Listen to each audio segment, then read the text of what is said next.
di dalamnya. Setiap mereka diberi rezeki buah-buahan dalam surga-surga itu. Mereka mengatakan, inilah yang pernah diberikan kepada kami dahulu. Mereka diberi buah-buahan yang serupa, dan untuk mereka di dalamnya ada istri-istri yang suci, dan mereka kekal di dalamnya. Al-Quran, Surah Al-Baqarah, ayat 25. Inilah keinginan setiap manusia sebagai tujuan akhir pengembaraan hidup. Surga adalah mimpi bagi kita. Sebuah mimpi yang hanya bisa diwujudkan dengan kasih sayang Allah. Surga tidak bisa kita dapatkan dengan kerja keras. Surga juga tidak bisa kita dapatkan dengan sekedar amal. Sadarilah bahwa kita tidak bisa egois dan sok kuasa akan mendapatkan surga, meskipun kita pemimpin perusahaan. Surga juga bukan jaminan meskipun kita bekerja sebagai guru agama, ustaz, juga para habaib. Surga hanya bagi setiap insan yang beriman. Iman hanya kepada Allah dengan sebenarnya iman. Allah memerintahkan Rasulullah Muhammad SAW agar menjelaskan balasan bagi orang beriman dan beramal soleh. Bagi mereka, tiada balasan selain surga. Sebagai seorang muslim, tentu kita mendambakan status sebagai penghuni surga. Maka, inilah sajian kami hari ini. Amalan-amalan ibadah yang insya Allah menjamin pelakunya memiliki rumah di surga.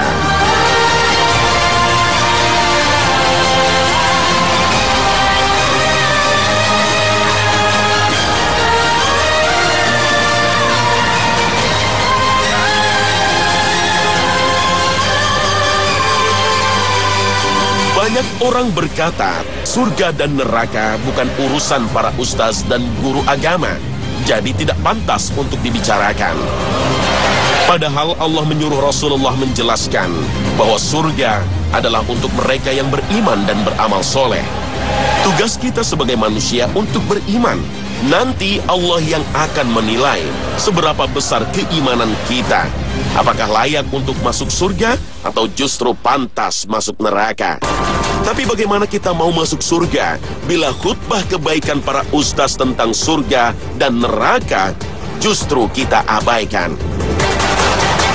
Kelak di akhirat akan ada golongan yang dinamakan Jahannamiyun. Mereka adalah kelompok yang sebelumnya masuk neraka, kemudian dikeluarkan dari neraka menuju surga dengan syafaat di atas rahmat dan kasih sayang Allah. Nabi SAW bersabda, akan keluar dari neraka suatu kaum setelah mereka dibakar dalam neraka. Kemudian mereka akan masuk ke dalam surga. Penduduk surga menamakan mereka dengan Jahannamiyun. Hadis riwayat Bukhari nomor 6559. Mereka dinamakan di surga Al-Jahannamiyun karena hitamnya wajah mereka. Kemudian mereka berdoa, wahai Rob kami, hilangkanlah bekas ini. Maka mereka diperintahkan agar mandi di sungai surga dan bekas tersebut hilang. Hadis riwayat Ibnu Hibban. Inilah bukti rahmat dan kasih sayang Allah. Karena setiap manusia yang diselamatkan dari siksa neraka adalah mereka yang mempunyai keimanan walaupun sedikit. Dan kelompok Jahannamiyun ini dijelaskan dalam hadis Nabi SAW, akan keluar dari neraka orang yang di dalam hatinya masih ada seberat zarrah dari iman. Hadis riwayat At-Tirmizi. Pentingnya iman yang akan menyelamatkan setiap manusia menuju surga Allah. Mereka itulah orang-orang yang bagi mereka surga Aden mengalir sungai-sungai di bawahnya. Dalam surga itu mereka dihiasi dengan gelang emas, dan mereka memakai pakaian hijau dari sutra halus dan sutra tebal. Sedang mereka duduk sambil bersandar di atas dipan-dipan yang indah. Itulah pahala yang sebaik-baiknya dan tempat istirahat yang indah. Al-Quran, Surah Al-Kahfi, ayat 31. Rasulullah Shallallahu Alaihi Wasallam juga menggambarkan kemegahan bangunan di surga. Surga itu bangunannya tersusun dari batako yang terbuat dari emas dan perak. Adukan semennya adalah campuran misik al-azfar, permata yakut, dan pasirnya adalah za'faran. Barang siapa yang memasukinya akan menikmatinya dan tidak akan pernah binasa. Dia akan kekal hidup, tidak pernah mati. Pakaian mereka tidak akan lusuh dan usia muda mereka di sana tidak akan pernah menua. Hadis riwayat Ahmad dan Tirmizi. Seorang muslim sejati adalah insan dengan tujuan kebahagiaan dunia dan akhirat. Tidak akan bahagia seseorang di dunia jika ancaman akhirat menghantuinya. Solat diabaikan, puasa dilewatkan, sedekah diacuhkan. Tidak akan berkah hidup manusia jika solat, puasa, dan sedekah tidak dijalankan. Maka mengejar bahagia di dunia harus diimbangi dengan keimanan. Bagaimana kita bisa bahagia membangun rumah di dunia jika rumah di akhirat lupa kita siapkan? Padahal Rasulullah SAW bersabda, barang siapa yang bersabar untuk menjalankan 12 rakaat sholat sunnah, maka akan dibangunkan baginya rumah di surga. 4 rakaat sebelum zuhur, 2 rakaat setelahnya, 2 rakaat setelah maghrib, 2 rakaat setelah isya, dan 2 rakaat sebelum subuh. Hadis riwayat Ibnu Majah dan Tirmizi. 12 sholat rawatib ini tergolong sunnah muakkadah. Nabi Muhammad SAW hampir tak pernah melewatkan 12 rakaat sholat rawatib ini, sehingga tergolong sunnah muakkadah, yaitu sholat tidak wajib. Secara garis besar, sholat baik fardu dan sunnah merupakan sarana manusia berkomunikasi dengan ilah. Bacaan-bacaan sholat merupakan doa hamba terhadap Rabb-nya. Dalam sholat, seorang muslim akan senantiasa bersyahadat, bersaksi tidak ada Tuhan selain Allah. Dalam sholat, seorang mukmin akan bersalawat kepada Nabi Muhammad SAW serta Nabi Ibrahim alaihissalam. Sesungguhnya, amal hamba yang pertama kali akan dihisap pada hari kiamat adalah sholatnya. Apabila sholatnya baik, dia akan mendapatkan keberuntungan dan keselamatan. Apabila sholatnya rusak, dia akan menyesal dan merugi. Jika ada yang kurang dari sholat wajibnya, Allah Subhanahu wa Ta'ala mengatakan, lihatlah, apakah pada hamba tersebut memiliki amalan sholat sunnah? Maka sholat sunnah tersebut akan menyempurnakan sholat wajibnya yang kurang. Begitu juga amalan lainnya seperti itu. Hadis riwayat Tirmizi. Salat adalah wujud keimanan bahwa Allah sebagai penyebab segala sesuatu hal. Jika kita menderita sakit kronis, minta tolonglah kepada Allah melalui salat. Jika kita mengalami kesulitan dalam keuangan maupun karir, minta tolonglah kepada Allah melalui salat. Dan jika kita menghadapi problematika rumah tangga atau masalah berat lainnya, sekali lagi minta tolonglah kepada Allah melalui salat. Salat sejatinya bukti keimanan seorang mukmin. Tabiat seseorang tercermin dari kesempurnaan salatnya. Orang yang menjaga salat 17 rakaat salat fardu dan mengerjakan 12 rakaat sunnah akan senantiasa menjaga hatinya dari kezaliman dan kebatilan.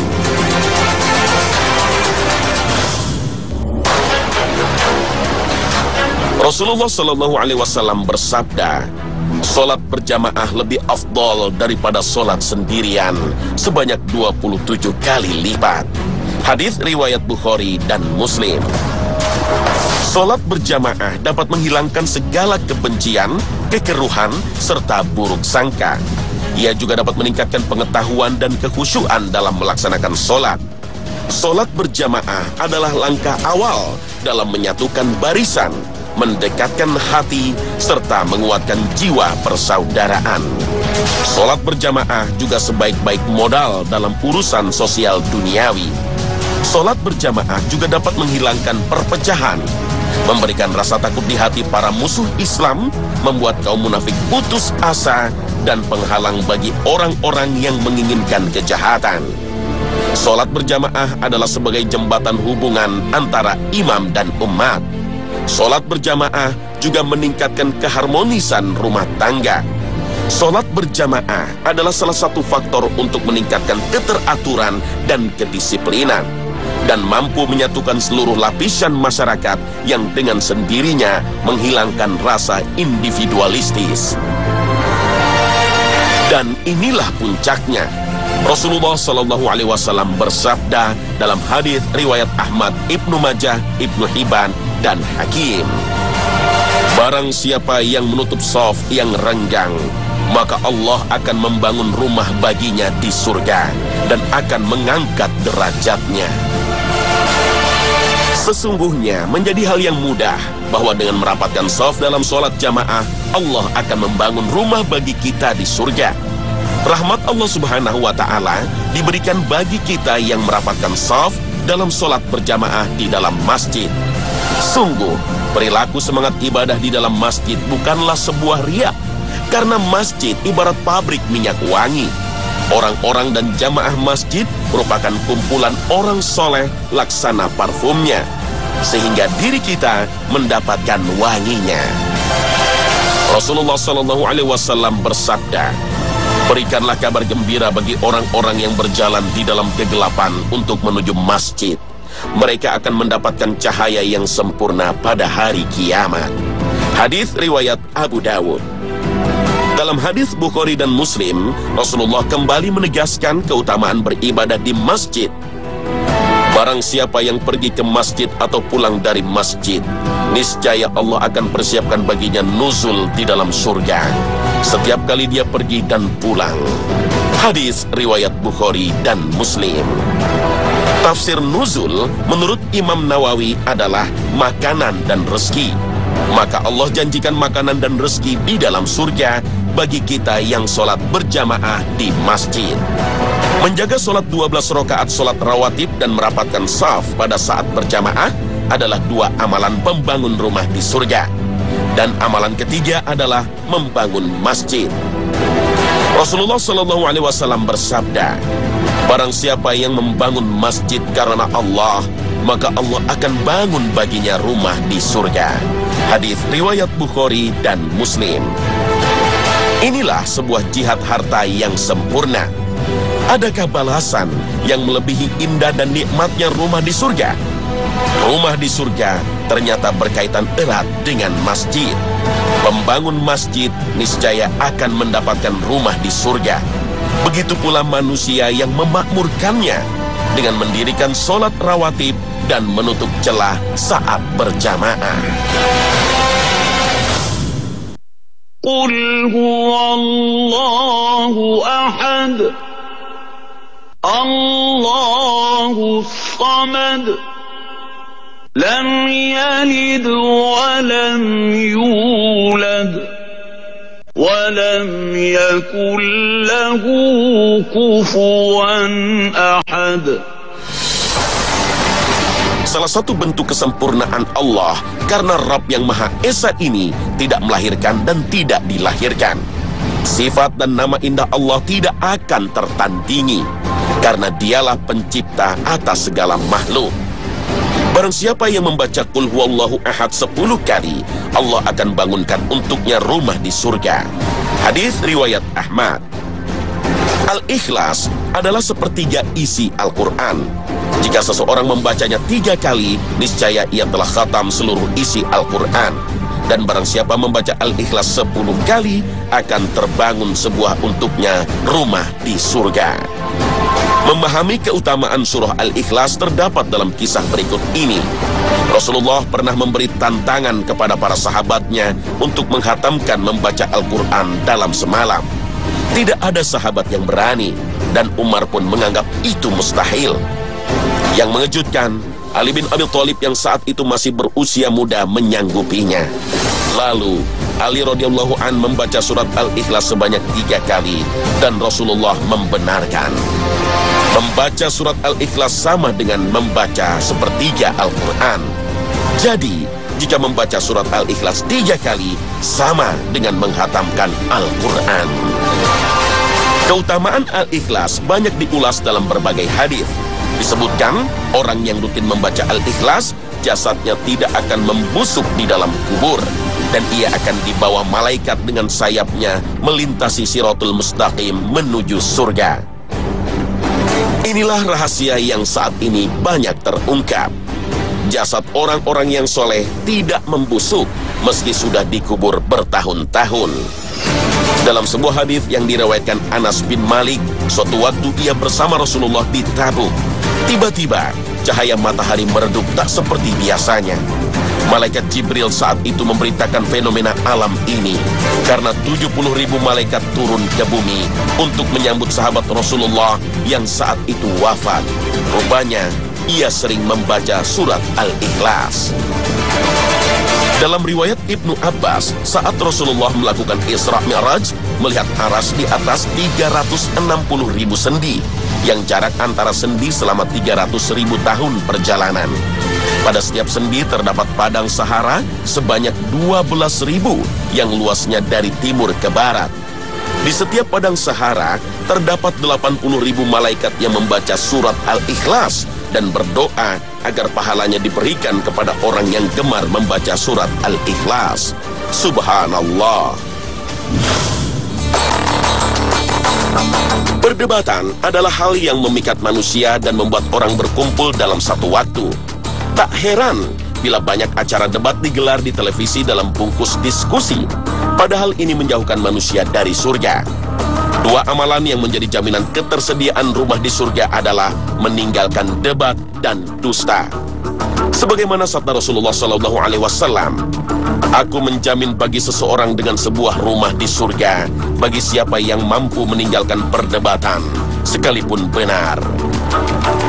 Dan dengan sebuah rumah di tengah surga bagi yang mampu meninggalkan dusta, sekalipun dalam bergurau. Dan rumah di bagian atas surga bagi siapa yang mulia akhlaknya." Hadis riwayat Abu Daud, Tirmizi, dan Ibnu Majah. Pemirsa, perdebatan hakikatnya sebuah pertempuran. Dalam debat, seseorang memperjuangkan kebenaran, namun debat seringkali meninggalkan luka. Karena dalam perdebatan selalu ada pihak yang menang, tapi di lain sisi ada yang merasa keyakinannya runtuh. Seorang muslim hendaknya menghindari perdebatan, karena ini adab untuk menjaga hati. Ada banyak cara untuk menyampaikan kebenaran, dan sebaik-baik alat untuk memperbaiki kesalahan adalah nasihat. Proses penyampaian saran dan masukan harus lembut, sebagaimana baginda Nabi SAW meneladankan dan mencontohkan keramahan dan kelemah lembutan. Sikap penuh kasih dan sayang adalah dua sifat yang paling Allah sukai. Karenanya, dalam setiap awal kegiatan apapun selalu berawal dari ucapan basmalah dengan nama Allah yang Maha Pengasih lagi Maha Penyayang. Perdebatan mungkin menegakkan kebenaran, namun perdebatan tak menjamin selesainya sebuah permasalahan. Tinggalkanlah perdebatan meski kau berada di pihak yang benar, bukan karena takut menegakkan yang ma'ruf, tapi lebih mengutamakan terjadinya sesuatu yang mungkar. Bukankah telah banyak contoh tersulutnya api dendam karena kalah dalam berdebat? Diam dan tinggalkanlah debat, karena niscaya inilah cara kita membangun rumah di surga. Adapun dusta adalah perkara kedua dalam hadis yang harus kita tinggalkan, dan Allah janjikan rumah di surga bagi yang meninggalkan dusta. Sebuah pangkal dari pengkhianatan. Dusta juga berarti menyembunyikan kebenaran, dan dusta hanya bisa tertutup dengan dusta yang lainnya. Satu dusta merupakan rantai awal dari lingkaran kebohongan. Ketika dusta menjadi jamak, maka pengkhianatan seolah menjadi perkara lazim.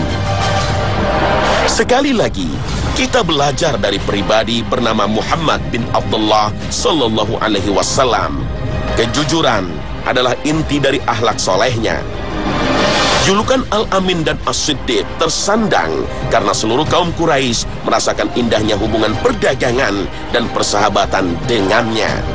Di lain pihak, sejarah pun membuktikan tertutupnya pintu hati menyebabkan Abu Lahab mendustakan risalahnya sampai akhir hayat. Na'udzubillah min zalik. Dusta harus terhindar untuk terucap, meski sifatnya sebagai pemancing tawa. Karena dengan cara inilah kita membangun sebuah rumah di surga, insya Allah.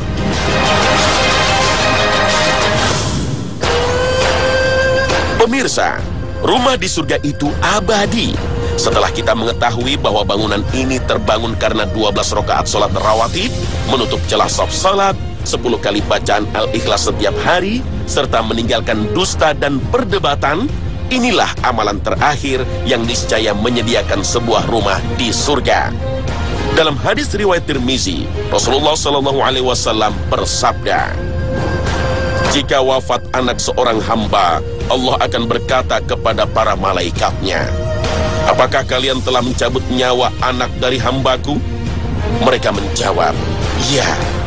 Allah kembali bertanya, apakah kalian mencabut nyawa permata hatinya? Mereka menjawab, ya. Allah bertanya, apa yang dikatakan hambaku? Mereka menjawab, dia memujinya dan mengucapkan istirja, inna lillahi wa inna ilaihi raji'un. Maka Allah berkata, bangunkan untuk hambaku rumah di surga, dan berilah nama rumah tersebut dengan rumah pujian. Pemirsa, ketabahan dan kesabaran ketika permata hati meninggalkan kita, maka Allah ganti dengan sebuah rumah di surga. Keteguhan mengucapkan innalillahi wa inna ilaihi raji'un memastikan kesabaran dan keikhlasan hamba pada qadarullah, qadar dari Allah. Kemampuan berprasangka baik kepada Allah dikala tertimpa bencana bukanlah amalan sepele. Karena bisa jadi tak semua hamba bisa melakukannya. Tidak sedikit yang mengalami stres bahkan gila karena sang permata hati pergi meninggalkannya. Seolah tidak ada Allah, sang maha pencipta dan pemilik seluruh dunia beserta isinya. Maka bersabarlah walaupun berat. Dirikanlah kalimatullah walau penuh rintangan. Karena janji Allah bagi kita adalah rumah di surga.